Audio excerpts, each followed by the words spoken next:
I would like to welcome everybody to a quick overview of the DMARC report interface. What we'll do is we will start by adding a domain. There's a new domain wizard, and inside of the new domain wizard, there are certain options. Aggregate and failure reports are configured by default. You can select not to get the failure reports by selecting the failure reports button. And you can also include MTA STS reports if you'd like. In this example, I am going to leave MTA STS reports checked, and we're going to move through the process.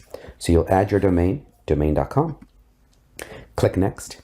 The first thing that you'll see is that there is a current record already in existence for domain.com, and we have highlighted the changes that our system would do in order to insert that to not disturb your current configurations.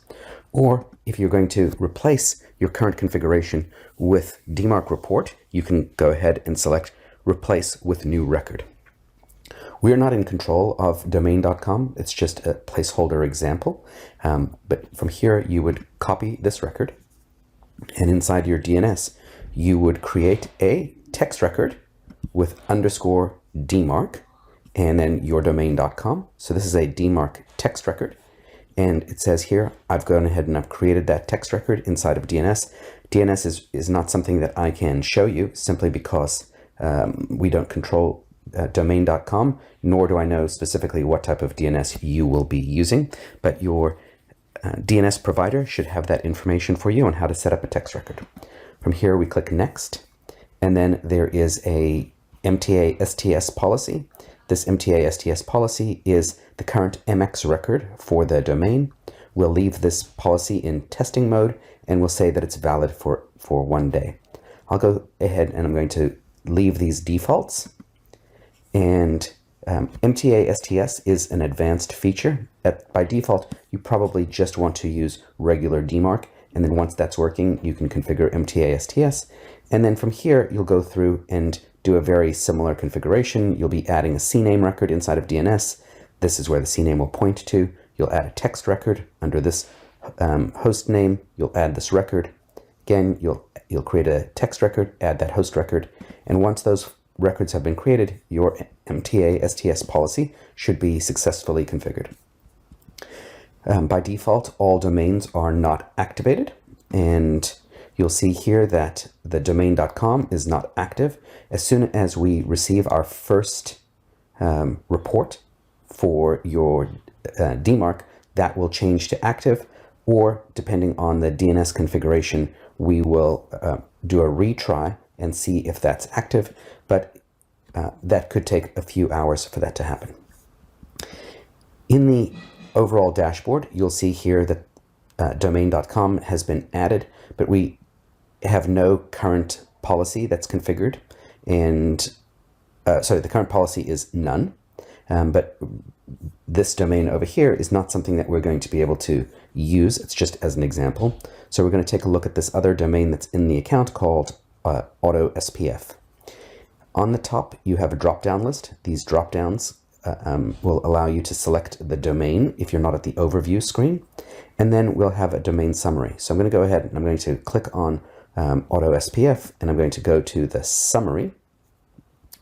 And what this will tell us is what our current SPF record is.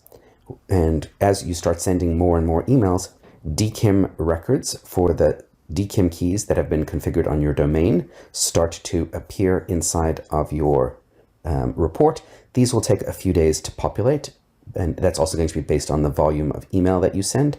And also, if your email is not configured with DKIM yet, these records will not populate.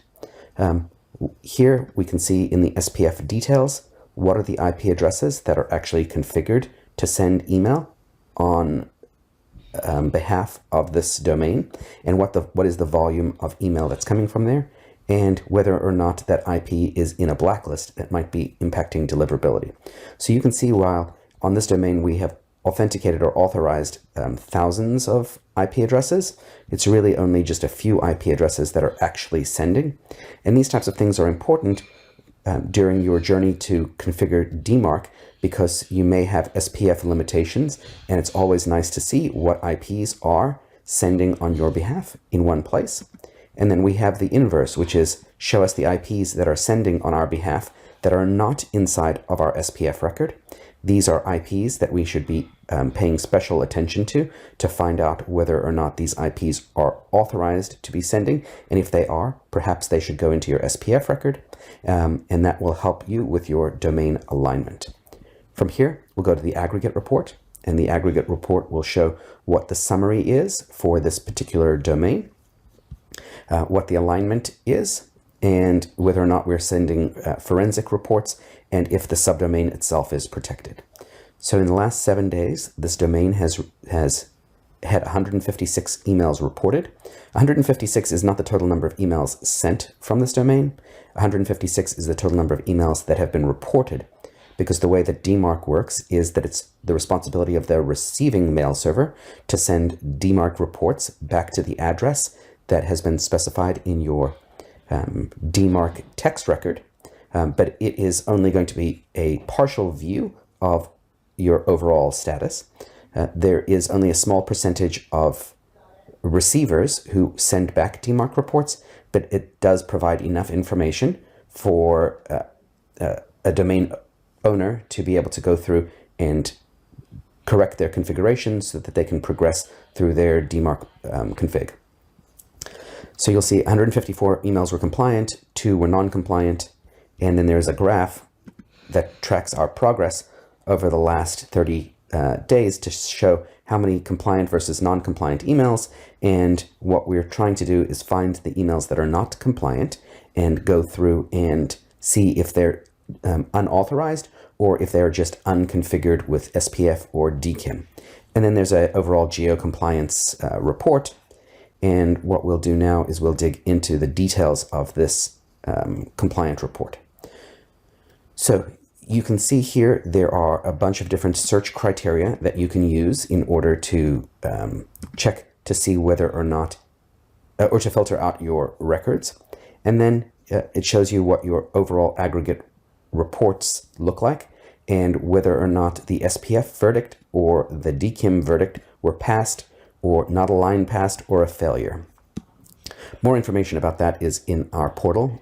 There's some training documentation, some information that goes through what do each of these things mean. And here we have G Suite that is sending emails on our behalf that are SPF not aligned. And what this means is that the mail from header doesn't necessarily align, but we have DKIM alignment, and because of that, the emails were delivered. But it looks like there might be some email forwarding that could be happening because of the SPF alignment, and that's something that we're going to have to work through and deal with. Here, to authorize the email source, we can put in a description, and if we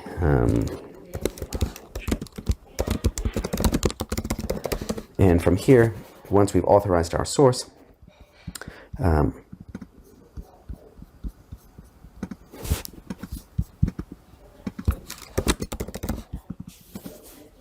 that source will now become blue, and all authorized sources will group together. So it makes it easier for you as you come back in and review the tool to find out what are the ones that you already know about, who are the senders you already know about, and keep them all grouped together.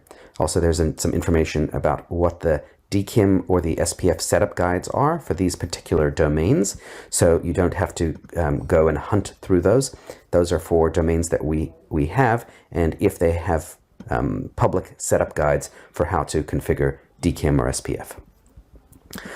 Inside of here, we can also click on the IP address, and the IP address is going to take us to the actual aggregate report and the raw XML. This is what we're actually parsing on your behalf. This is what we're visualizing. But if for any reason you want access to the actual XML that was generated, or that generated the particular report, you can quickly access that. So we've taken a look at what the summary does. The summary provides information about the domain, the SPF, and then we can take a look at the forensic reports. On this domain, we don't have any forensic reports, but they're configured basically the same way, which is the overview report and the way that you can search. And then MTA STS, whether or not there are any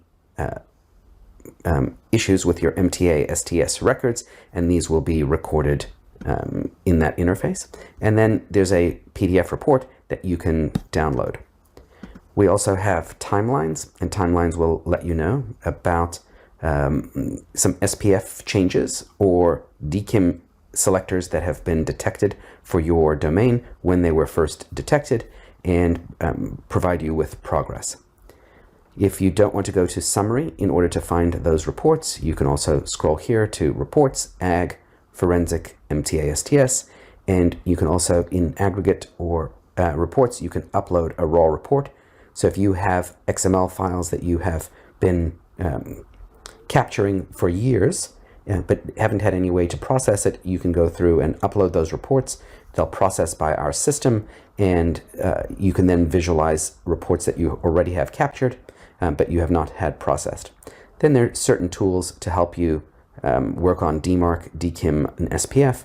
There are generators, lookup tools. You can find similar things to this online, so I'm not really going to go through that because it's they're fairly routine. The next thing we can take a look at are alerts. I'm going to create a new alert, and we're going to call this auto subdomain. And what we're going to do is we're going to say, in the event of a new subdomain being detected, please send us an email report. And people need this because sometimes they don't have an SPF subdomain policy, and they want to be notified if there are any new subdomains that are sending on their behalf. And there are also volumetric alerts that you can configure based on the number of compliant, non-compliant emails.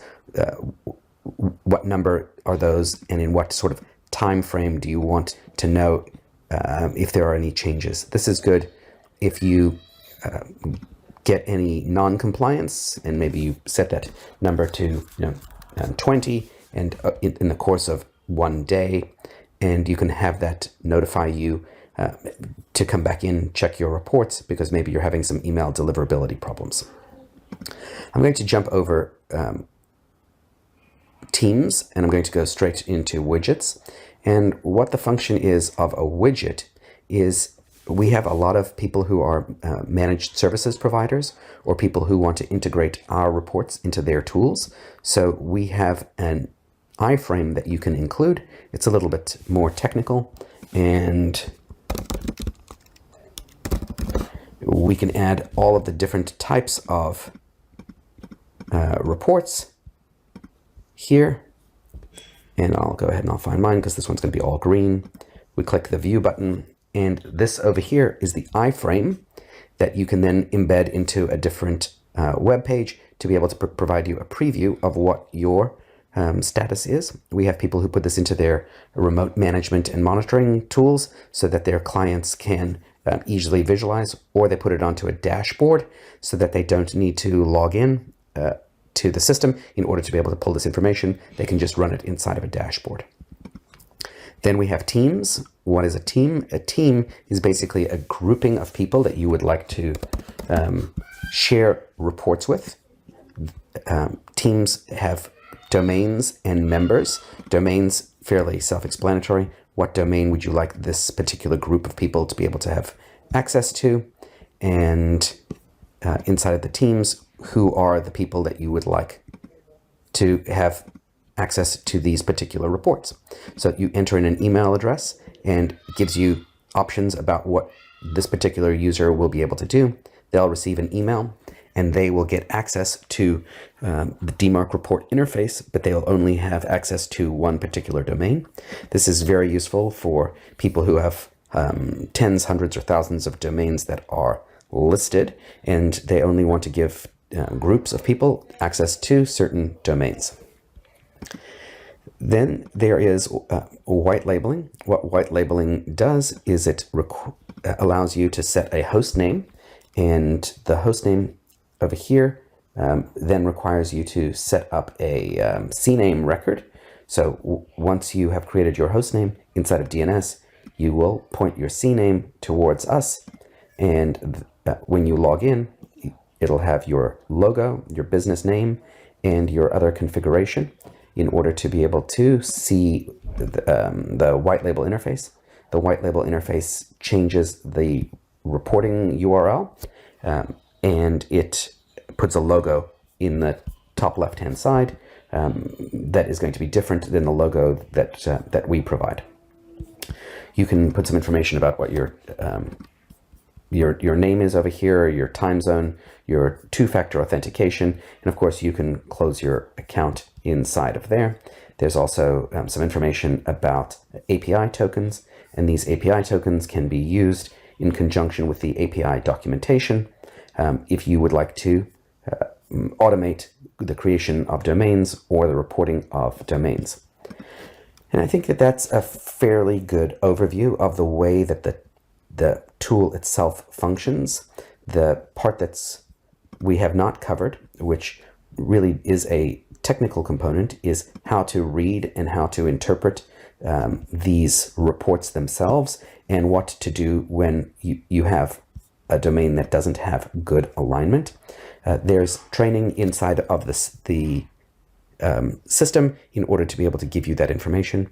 Hopefully this provides you with enough information in order to get started, which is to add a particular domain. And then you really do have to wait at least 24 hours before you start seeing information tracked inside of the tool. Thank you for your time. Thanks for watching. Be sure to check the description below for lifetime deal link. Also like, subscribe, and stay tuned for more video.